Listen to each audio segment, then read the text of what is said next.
के मार्गदर्शन में हम लोग कोशिश करते हैं कि कैसे हम अपने देश का समग्र विकास करें।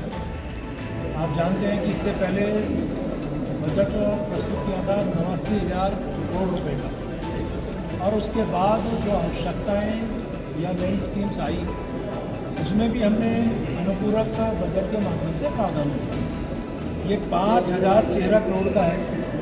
जिसमें 3756.89 करोड़ रुपया राजस्व पक्ष में और 1256.16 पूंजीगत पक्ष में हमने प्रावधान किया। और आपको जानकारी देना चाह रहा हूँ कि जिस प्रकार से माननीय धामी जी ने एक संकल्प लिया है कि हम लोग हर क्षेत्र में, यदि याद हो तो पिछली बार जो बजट प्रस्तुत किया था मैंने एक शब्द का जिक्र किया था, ज्ञान, GYAN, और उसका कहीं ना कहीं जो अंश है वो इसमें इस अनुपूरक बजट में भी हम लोगों ने दर्शाया है, उसको भी इसमें प्रदर्शित किया है। इसके साथ साथ जो हमने फोकस किया है मुख्य रूप से वो आपदा में लगभग हमने 1,000 करोड़ रुपए का इसमें प्रावधान किया है। अनुरक्षण में हमने इसमें कोशिश की है कि जैसे हमारे यहाँ बार बार मेंटेनेंस है, इसकी हम लोग बातचीत करते हैं, उस पर भी हमने प्रावधान किया है। शिक्षा में प्रावधान किया है, और जो हमारे वाइब्रेंट जो विलेजेस हैं, जो माननीय प्रधानमंत्री जी ने कहा था वो अंतिम गांव नहीं प्रथम गांव,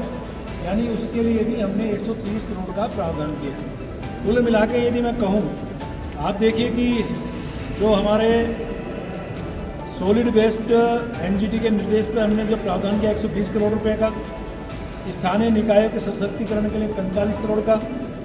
टीरी जी आप जानते हैं कि जिस प्रकार से प्रेजेंट में हमारा फोकस है, और उस पर भी हमने 50 करोड़ का उसके विकास के लिए प्रावधान किया है। नाबार्ड पोषित लघु सिंचाई योजना के लिए 40 करोड़। अब ये जो लघु सिंचाई है एक तरह से किसानों से संबंधित यानी अन्नदाताओं से संबंधित विषय मैं कह सकता हूँ। राज्य संपत्ति के द्वारा जो हमारे यहाँ कुछ भवन बनने हैं, जिसमें अयोध्या है, वाराणसी है और रुद्रप्रयाग है, चंपावत है, ये उसके लिए भी हमने इसमें हमने लगभग 25 करोड़ का प्रावधान किया है। एक जो बात मुझे कहनी है वो ये है कि हमने अपने परिवारों को कहाँ हम लोग कितना लाभ दे रहे हैं परिवारजनों को, तो उसके लिए परिवार पहचान पत्र की योजना भी हम शुरू कर रहे हैं, और उसके लिए 8 करोड़ 20 लाख रुपए का प्रावधान किया। और आपको मैं एक और इसमें विषय में कह सकता हूँ कि मुख्यमंत्री उड़न खटोला योजना जो अमृतसर है, बनारस है, कुछ हमारे अपने स्टेट के अंतर्गत हैं, उसके लिए मैंने 5 करोड़ का इसमें प्रावधान किया है। और कुल मिला के यदि मैं कहूँ, हमारे यहाँ समग्र शिक्षा के लिए 698 करोड़, हमारे यहाँ राष्ट्रीय ग्राम स्वरोजगार अभियान के लिए 36 करोड़, छात्रवृत्तियों, ये फिर वही छात्र से जुड़ा हुआ विषय आ जाएगा, युवाओं से जुड़ा हुआ विषय आ जाएगा, उसके में छात्रवृत्तियों होती 27 करोड़, मुख्यमंत्री स्वरोजगार योजना 20 करोड़, और साइलेज दुधारू पशु पोषण ये किसानों से संबंधित 10 करोड़, मुख्यमंत्री बाल महिला यानी महिलाओं की यदि हम बात कर रहे हैं तो महिला बहुमुखी विकास निधि हेतु 8 करोड़। कुल मिला के मैं कह सकता हूँ कि जो हम अनुरक्षण में कर रहे हैं, जैसे मैंने पहले कहा, उसमें PMJSY में 50 करोड़, मार्ग स्थापना में 50 करोड़, नाबार्ड में 50 करोड़, 150 करोड़ का प्रावधान किया है। नगरीय और ग्रामीण क्षेत्र की पंपिंग योजनाओं के लिए 30 करोड़ रुपए का, 15 करोड़ और 15 करोड़ का प्रावधान किया है। और उसी प्रकार से हमारे यहाँ कुछ गेस्ट हाउसेज की स्थिति बहुत अच्छी नहीं है, चाहे PWD हो, सिंचाई हो या अन्य हमारे जो वन हो, उनके लिए मैंने 15 करोड़ का इसमें प्रावधान किया है। और शहरी विकास के लिए जो हमारा USDA है, उसमें हमने 192 करोड़ रुपए का उनकी 3 परियोजनाओं के लिए अनुपूरक बजट में हमने प्रावधान किया है।